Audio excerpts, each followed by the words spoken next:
Hello hello hello hello, का हाल बा भाई? भाई बहुत बढ़िया बा। एगो खुशखबरी के बात बा, जानल ह? हाँ तब बतावा ना भाई, कौन खुशखबरी बा, जल्दी बतावा। आपन मनीष भैया दरपा पंचायत से मुखिया के चुनाव लड़ता रे। सुनी तो जल्दी रउआ वहाँ से आई ताकि हमने के मनीष भैया के बढ़िया से सपोर्ट करके उनका के जितावल जाओ। हाँ तो ठीक बा भाई, हम आजे गाड़ी पकड़ के काले घर चले आवतानी, उनकरे के सपोर्ट कर जाई हम सब मिलके। हाँ तो जल्दी आई, काहे कि अब की बार मनीष भैया के ही जितावे के बा आ उनकर जीत हमनी सबके जीत बा। मनीष भैया जिंदाबाद जिंदाबाद जिंदाबाद, मनीष भैया जिंदाबाद जिंदाबाद जिंदाबाद, दरपा पंचायत क्षेत्र की जनता जिंदाबाद जिंदाबाद जिंदाबाद, मनीष भैया जिंदाबाद जिंदाबाद जिंदाबाद, किसान मजदूर जिंदाबाद जिंदाबाद जिंदाबाद।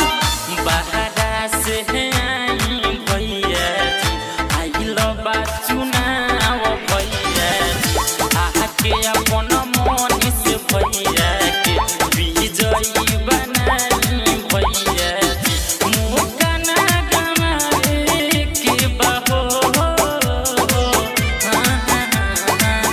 मनीष भैया के जितावे के बा, विजयी बनावे के बहो मनीष भैया के जितावे के बा, मुखिया बनावे के बहो।